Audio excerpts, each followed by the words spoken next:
unifying all Filipinos.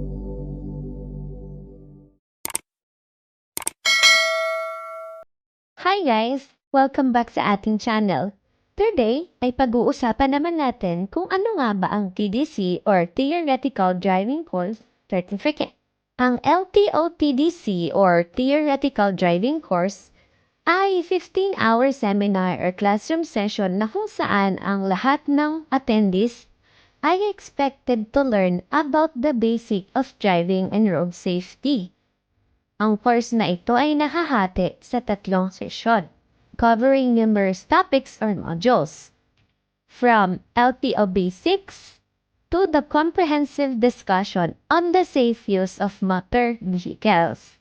It also comes with actual driving practices, especially when taking in sa mga private driving school. Watch this video until the end to know more about Theoretical Driving Course Certificate. As the most recent addition to LTO's mandatory requirements para sa lahat ng mga bagong drivers, it is a must to complete the TDC, either sa kahit anong LTO branch, via online, or at an LTO Driver Education Center or DEC, or kahit sa mga LTO accredited institution. It is particularly important na umattend sa course na ito, especially kung ikaw ay gustong kumuha ng student driver's permit.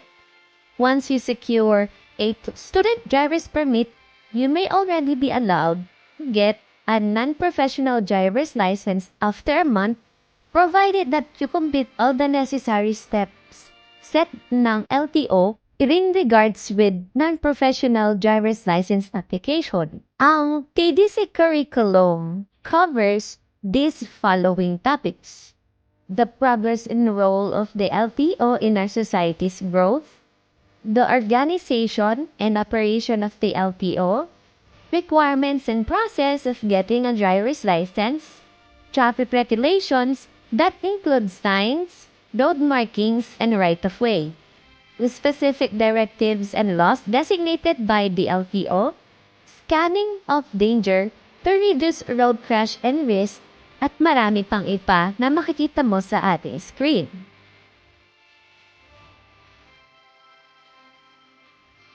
Ano nga ba ang benefits ng pagkuha ng TDC certificate? Aside from being a requirement when applying for a student permit, it promotes safer roads. It promotes better driver's attitude. It promotes more technical understanding sa mga road signages. It promotes clear driver intuition. It supports the government's resolution to fix and resolve sa unrelenting traffic issues that thousands of Filipinos experience on a regular basis. Ikaw bilang student driver, it gives a better understanding on how to develop better driving attitude. It also offers more technical understanding of roads and signages.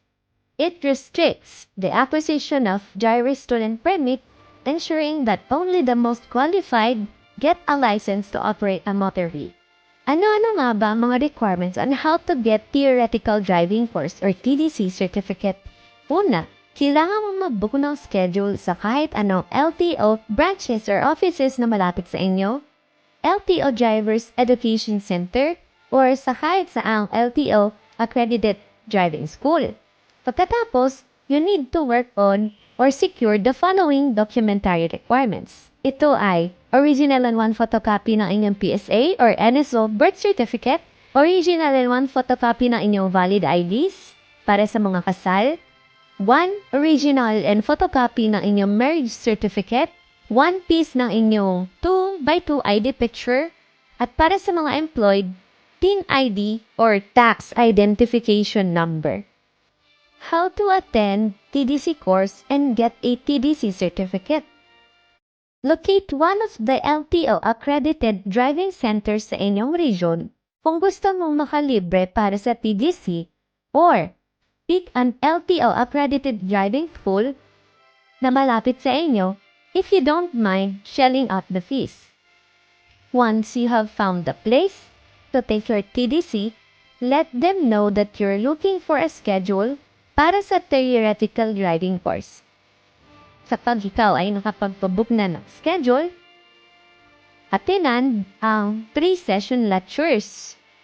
Pagkatapos mong atinan ang lecture, you need to take the TDC exam and score at least 80% to pass. Once you successfully passed the TDC exam, you may now secure your TDC certificate at the place where you took the course. Note: in the event that you fail the TDC exam, you can simply retake it where you took the first one until you pass. Important reminders: there are 2 ways on how to get TDC or Theoretical Driving Course Certificate. You can get it via online or through face-to-face classes or schedule. Bring all the necessary requirements tulad ng inyong birth certificate, marriage certificate, valid ID, at TIN kung ikaw ay employed.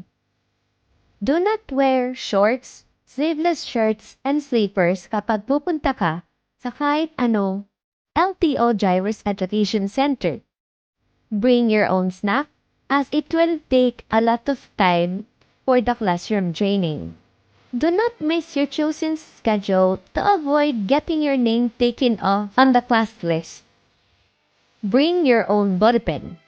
Ang cost ng TDC may depend on the LTO accredited driving school, but usually it ranges from 500 pesos to 2,500 pesos.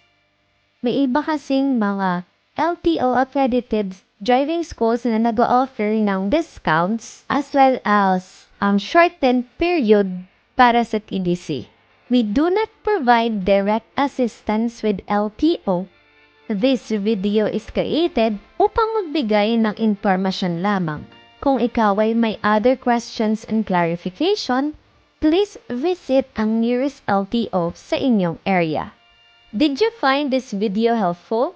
Let me know your thoughts on the comment section. And don't forget to subscribe sa ating YouTube channel at i-click ang notification bell upang maging updated ka sa mga bagong uploads at susunod na videos. Thank you for watching!